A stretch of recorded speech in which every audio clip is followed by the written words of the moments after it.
Welcome back to the Reality Guys. I'm your host, Billy Blinks, joined as always by my co-host, Brett. How y'all doing? We are back to talk one of the hottest reality TV shows. That is House of Villains. We are on episode 4 entitled Dance with the Devil. We had our nominations last week, Brett. We had some classic quotes that we highlighted on our TikTok. A lot of good quotes tonight, too, that I'm definitely going to get out there and highlight. And obviously, most and if not all lie with Tiffany, aka New York. Full spoilers for this episode, everyone. We're going to talk about everything, but we need to talk about the main topic of the night here. Unfortunately, for all viewers and probably for the views of our YouTube channel, New York, Tiffany Pollard was eliminated this week. I don't know, Brett. I'm going to get your take on this, but I do think that the combination of New York just being a iconic villain and somebody that everyone knew, and the fact that she started shit with everybody in the house, and especially with Johnny, and especially just not really backing her down, and to the point where you had people like Omarosa and Johnny Fairplay being like, "Yeah, no brainer, she should go." What are your takes on the elimination? Were you surprised? Just your vibe on how it all went down for Tiffany. I mean, I was a little surprised that we actually got an elimination this episode since it took 3 episodes last time. But I am sad to see Tiffany leave. I love New York. I actually don't know her that well from her previous shows, but she was very entertaining on this show. She is the OG HBIC, know the pecking order. Everything she says is hilarious. I loved it. And she definitely doesn't do herself any favors. I mean, actually, when it came down to the vote, the 4-2 vote, I didn't know who was going home because I thought it seemed like the house had flipped Yeah, on Anfisa, and I guess they didn't. But even so, it was only 4-2. So Corinne, she basically betrayed New York. I'm curious to see if New York hates her now after tonight, and see if there's any backlash from that. But she could have tied the vote, which then I guess wouldn't have mattered though, because then Bananas probably would have sent her butt home. But I'll miss her. great quotes tonight. Like you said, that quote, she had the Omarosa quote, the politics burn, whether your politics lie on one side or the other, was very funny. That like she kind of said the thing that probably all of them had been thinking about, just like the Trump connection and whatever, whether they liked it or not. Everyone kind of like avoided talking about it. Also, she went back after Johnny Bananas very early in the episode. You reptile amphibian looking bastard. Later on also told him not to raise his penis. Like Brian did that TikTok that we have of just the saber tooth hammerhead, but like I need to do one for the reptile amphibian. I need to do one for the don't raise your penis. I have to do one for the Trump Omarosa one. Like there's just a lot of quotes for her this week. It's like I think they all kind of deserve their own TikToks. Go for it. And they're gone now too. So that's the last set of quotes you're getting from her. But if you can cut in the don't raise your penis thing with the Anfisa ketchup on Johnny's crotch region. Task. That was very, very funny. Um, Anfisa thinks she was put up because she was rejected by Johnny. She's going around even during the secret challenge, which I enjoy. What I do enjoy about this show more so than the challenge itself, though, was that Johnny Fairplay caught on to it pretty quickly, right? I like seeing non-dumb reality TV players, and especially if we're getting, what intents and purposes, is an all-star season, right? That some of them are keeping their head on a swivel and playing the game, and Johnny's definitely playing the game. And if you ask him, he was trying to screw New York during the challenge a little bit. And he says if he tries to sabotage you, he is now 2 for 2 on his targets. What did you think about that challenge? Johnny being onto it, just kind of even Amphisa's tactics. Like, what did you feel about like the gameplay aspect this week?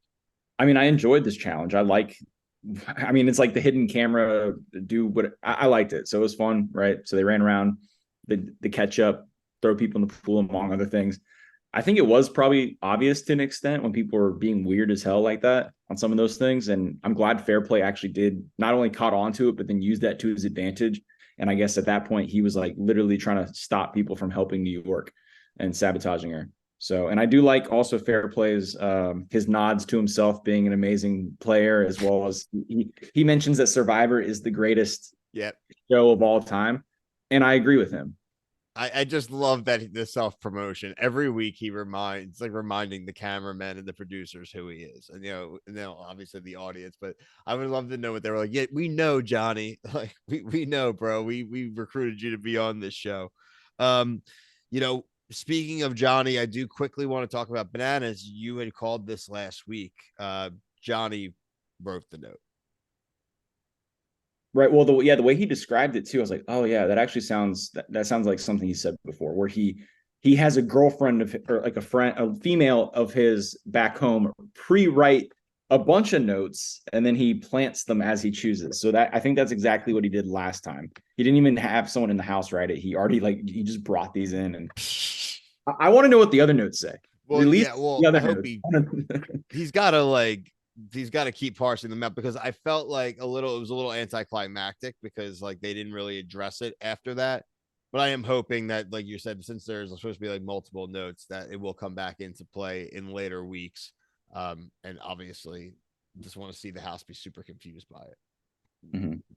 I don't even remember who he was trying to frame. I don't think he ever said it, but I don't think he's trying to frame anyone. I think he's just trying to throw it into chaos, like he said, and try to get people starting to question each other. And because it seems that no one had seen his season of the challenge and doesn't know that he did this, it's working out to his advantage really well. That so if he does have a lot more notes, he should keep playing it. Hope, I mean, I wonder if he knew the cast beforehand at all. Like if he was able to write some notes about like specific people, like if he knew Omarosa or Johnny Fairplay, if was going to be on it through like his agent or like whatever, that would be really funny to see.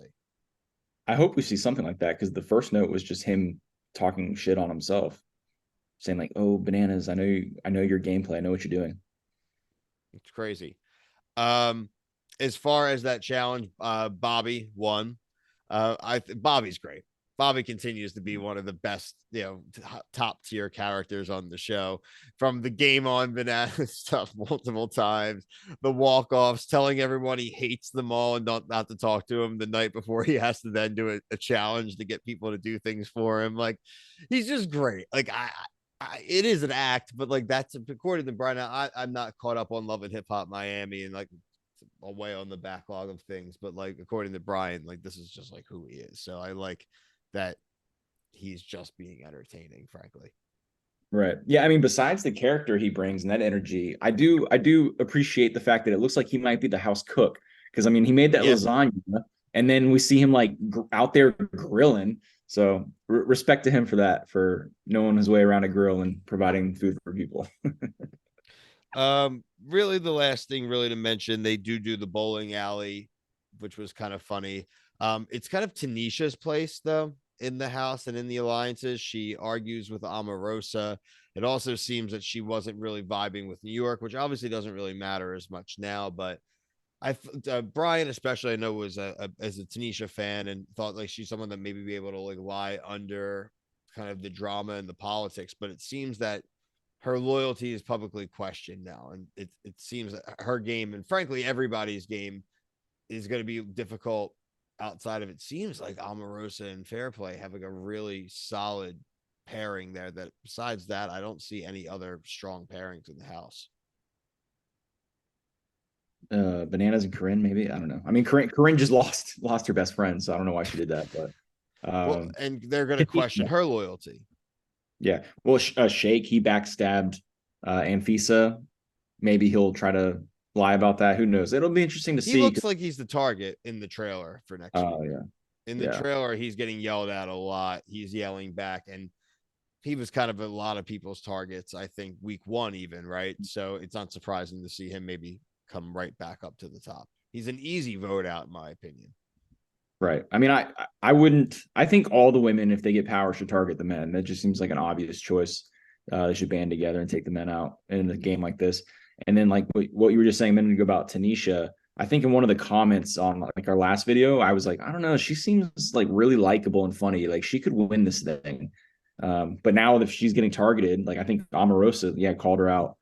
Her odds, I guess, got worse. But I I think think she's what's going to funny. be interesting to see, and I don't think he's stupid, but how long it takes Bananas to realize that he is the number one target of Omarosa and Johnny Fairplay, too. If that is a shadow kind of conflict or if that's something that comes to the forefront sooner than later. I think that's a big dynamic as well. Mm-hmm. Fair Play shouldn't nominate Bananas. I see everyone else nominating him, but the guys should band together so that, because once Bananas is gone or once Shake's gone, Fair Play is going to be target numero uno. Yeah, I think he's naive to think that they're just 1 week people are just going to decide, especially this cast. It's going to be like, wait a second, let's get rid of him. He's good, right? Like it's not going to be this big build up to anything. They're just going to kind of look one day and be like, oh hey, like you look good, bye. So overall, I think this show's delivered every week. Brian will be back next week. He is away this weekend, so you're catching me solo, or Brett and I, or Brett solo on some of these videos this week.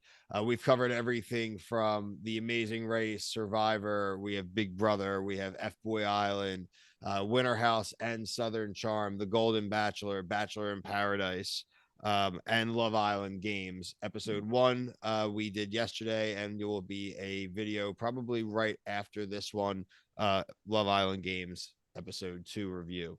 I'll also be back. Not sure if I'll be back. We'll be back for tomorrow night's episode, but Saturday morning you'll get one if we don't get one out tomorrow night, Friday night. So, but make sure you're subscribed here and on TikTok so that you don't miss any of our coverage. But until next time, for myself and Brett, thank you. Peace.